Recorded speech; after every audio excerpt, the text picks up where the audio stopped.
Fuego Cruzado, donde tarde o temprano todos somos protagonistas.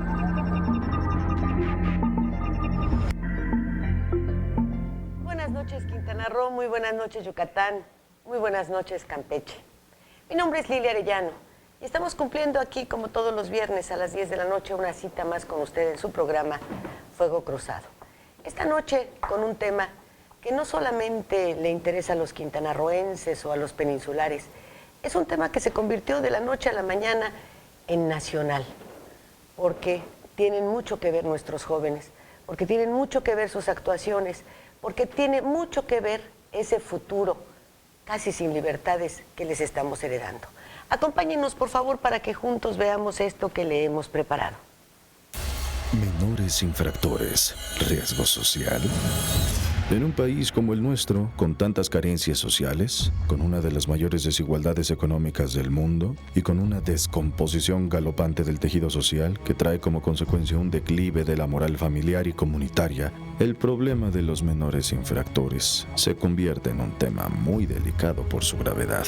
Hace algunos años se elevó la imputabilidad penal a partir de los 18 años, siguiendo una tendencia internacional impulsada por algunos países desarrollados. Sin embargo, hemos visto que a partir de que se aprobaron esas reformas legales, se ha incrementado el número de menores de 18 años que cometen actos delictivos, algunos de extrema gravedad.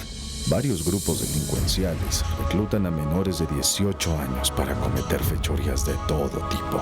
Varios adolescentes y jóvenes menores de 18 años se han caracterizado por acciones de inaudita crueldad. Y sin embargo, la ley es dura, pero es la ley, como dirían los clásicos. Pero es dura con algunos y blanda con otros, sin la menor duda.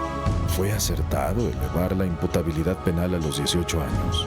¿Fue un acto de civilización o ha puesto al descubierto la barbarie que todos los días vemos en los medios de información, tanto impresos como electrónicos? El colmo es que todavía en muchas regiones del país no concluye la formación de los tribunales para menores, que en muchos casos son asesinos y violadores. En algunos países este tema ha llegado a intensos niveles de discusión pública. La Convención Internacional sobre los Derechos del Niño dice que niño es todo menor de 18 años y los niños merecen ser juzgados y sancionados de manera diferencial. La edad de imputabilidad penal la deja a criterio de los estados. ¿Qué significa imputabilidad? El diccionario de la Real Academia Española lo define como atribuir a alguien la responsabilidad de un hecho reprobable. Hay penalistas que consideran que es la capacidad general atribuible a un sujeto para cometer cualquier clase de infracción penal. También capacidad para ser sujeto pasivo de una sanción penal. La imputabilidad es un presupuesto de la culpabilidad. En nuestro país, muchos políticos creen que con aprobar leyes se resuelven los problemas. Pero desgraciadamente, en la mayoría de las ocasiones, las leyes van por un camino y la terca realidad se enfila por otro rumbo. Este Fuego Cruzado abordará este tema delicado y grave, pero el veredicto final e inapelable es la voz y la participación de usted. Tras de las rejas me miraba con cariño, ya no era un niño, era todo un criminal. Perdí la vida.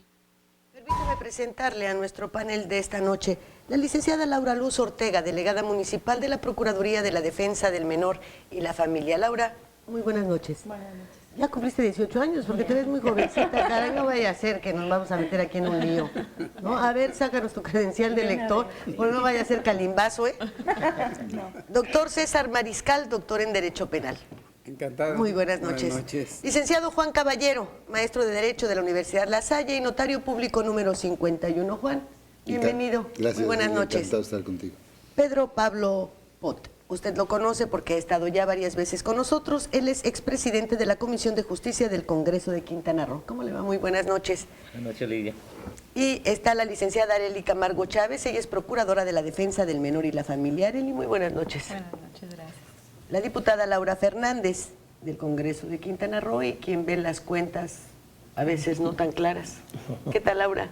¿Cómo está, Lili? Buenas noches. El licenciado Miguel Ángel Pech, expresidente de la Barra de Abogados. Licenciado, ¿cómo le va? Buenas noches. Lo invitamos porque usted se habla muy bonito, ¿verdad? Le recordamos que nuestros teléfonos en el estudio es el 843-6500 con las extensiones 116 y 122 y sus teléfonos para mensajes son el 998-152-2205, 998-152-2278. Juan, vamos a comenzar contigo porque, bueno, finalmente en tu labor docente, en todo esto habrá algunas críticas sobre las leyes. Hoy estamos en un parteaguas a raíz de que se destapa que estas leyes hacia los menores de edad son verdaderamente imperfectas, porque también someten a otra clase de jóvenes a ser castigados con mucho más severidad que como se castiga a quienes matan, a quienes apuñalan, como en el caso de Cozumel, un menor de edad a otra menor de edad, y se quedan libres. Y ahora un caso de violación captura todo el interés nacional, el internacional, y nos exhibe leyes imperfectas. ¿Qué hacemos frente a esto? Mira, yo creo que habría que decir primero, no hay leyes perfectas. Quizá pueda haber leyes muy apropiadas para un momento y un lugar determinado, pero leyes perfectas no las hay. El derecho, por su naturaleza, es dinámico, va de la mano con la evolución de la sociedad y tiene que ir cambiando, tiene que ir ajustándose a la forma de ser de la sociedad. Eso por un lado. Por otro lado, es muy importante distinguir entre lo establecido en la ley y lo que sucede con quienes aplican la ley o con quienes se conducen dentro de la sociedad sujetos a la ley, que ahí es donde se genera el conflicto entre el deber ser del Estado y el ser social. En particular, los jóvenes en este momento de la historia, creo yo, esto es una opinión muy personal, se están viendo envueltos en muchísimos conflictos. Y uno muy particular respecto de su relación con el Estado de Derecho. El Estado de Derecho tiene como razón de ser buscar el bienestar de la sociedad. Y ha quedado demostrado que el Estado moderno, el Estado que se desarrolla dentro del mercado, dentro del ambiente del capitalismo riguroso, del capitalismo estricto, tiende a separar a los ricos y a los pobres, tiende a generar una mayor concentración de la riqueza, y esto impide al Estado proporcionar a la población satisfactores suficientes como para que se pueda desarrollar a plenitud. Y los jóvenes son la víctima número uno de este fenómeno. ¿Por qué? Porque el Estado se está viendo cada vez más obligado a utilizar recursos para actividades distintas de las que debiera desarrollar en fomento de las actividades de los jóvenes, de la buena salud de sus jóvenes. Y me refiero a actividades deportivas, culturales, educativas, etc. Claro, de escuela, acceso a las universidades, etc. Entonces, esa es una trampa en la que yo creo que están inmersos los estados modernos. Y bueno, si a eso le aumentamos el fenómeno de la criminalidad o de la delincuencia, que es un fenómeno también, es una enfermedad de las sociedades modernas, producto de la forma de ser del mercado. El mercado orilla a este tipo de problemas. Si nosotros analizáramos la mayor parte de los delitos que se cometen en el mundo, las estadísticas nos dirían que un porcentaje altísimo de los delitos que se cometen son del orden patrimonial. Desde robarse una fruta en el mercado hasta traficar con drogas para obtener mucho dinero.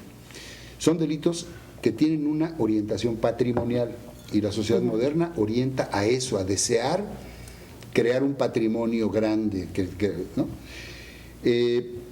Actualmente se dice, yo no tengo datos para corroborarlo, pero se dice que los jóvenes mexicanos, especialmente en ciertas regiones del país, están siendo atrapados por las organizaciones criminales, no nada más porque les dan acceso a muchos recursos, sino porque les dan acceso también a un estatus en la sociedad.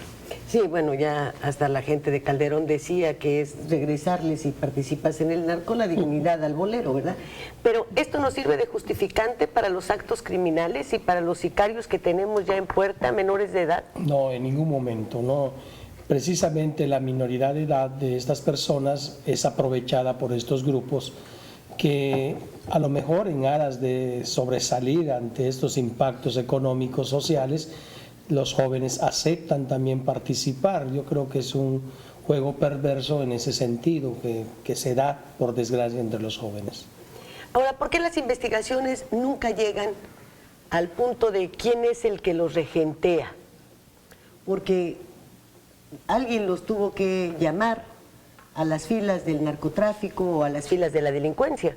¿Por qué nunca llegan las investigaciones a ellos? Precisamente por la forma en que se protegen las cabecillas de estos grupos criminales, ¿no? Ni siquiera el contacto lo hacen ellos directamente, sino otros más. Estos fenómenos empezaron en muchas partes del país, en los famosos burreros, ¿no? Para traficar a través de sus personas drogas. Eso fue la primera etapa de utilizar menores en ese tipo de delincuencia. Ahora los menores ya son entrenados ya para ejecutar incluso órdenes que ya son precisas. Si a esto le añades que en los procesos de las bandas criminales el bautizo que puedan tener es precisamente inaugurarse a través de ejecutar una persona, ¿no? Las maras tienen un complejo muy estructurado, incluso cada lagrimita, cada marca nos está indicando que ya tiene tantos muertos encima. Entonces, pero esto es un proceso también de adaptabilidad a las circunstancias que la banda te exige. Criminológicamente el comportamiento de los jóvenes tiene que ver con una repetición de actos a los cuales ellos quieren participar. Y lógicamente a tu pregunta, ¿cuándo podremos detener a personas que son los verdaderos cabecillas? Nunca, porque nunca van a aparecer, ¿no? El delincuente juvenil está consciente de su participación en las bandas criminales, pero ni siquiera conoce exactamente al cabecilla que lo ha contratado. Sabe que pertenece por la cantidad de dinero abundante que de una u otra manera gasta, utiliza y también trafica directamente. Ahora, esto no debería llevarnos a que quienes cometen actos ya como los crímenes y que ya son de adultos, esos ya no son ilícitos ni delitos de adolescentes o de quienes deban ser tratados como niños, purguen una parte de su condena dentro de un lugar para menores, pero que después de pasen a uno de adultos. ¿Por qué no? ¿Por qué todo se circunscribe? ¿O cómo está ese galimatías de la ley, ¿no? El fenómeno al nivel que lo estamos contemplando ahorita aquí en esta mesa, más me da la impresión que es de tipo criminológico que de tipo jurídico. En el aspecto jurídico, mal o bien, ahí están las leyes más o menos, ¿no? El problema es de quién las opera, quién las opera. ¿Qué dicen las leyes? ¿Que hay que sacarlos? Las leyes están bastante adecuadas para llevar un procedimiento en contra de los jóvenes. El problema es el operador. Pero díganos cómo están las leyes, ¿qué dicen las leyes? Los trata a los jóvenes igual que a los adultos en el sentido de que los procedimientos siguen siendo muy parecidos. Pero ya desde el punto de vista de las medidas que se toman, ni siquiera se llaman penas, son medidas las que se toman con los jóvenes. Y esas son, aunque llegan a la privación de la libertad, no se les denomina ni siquiera pena, pero son exactamente los mismos procedimientos que se siguen en contra de él. Pero yo quiero tocarle algo que es muy importante, que mencionaron Juan y Miguel Ángel, que es lo siguiente. En la actualidad ya se contempla esto como una empresa, la empresa criminal. Ya no estamos hablando de una desorganización, son organizaciones perfectamente elaboradas. Bueno, esa es una declaración que hizo el SAR Antidrogas el día de hoy. Ahora ya les llama empresas multifacéticas. Sí.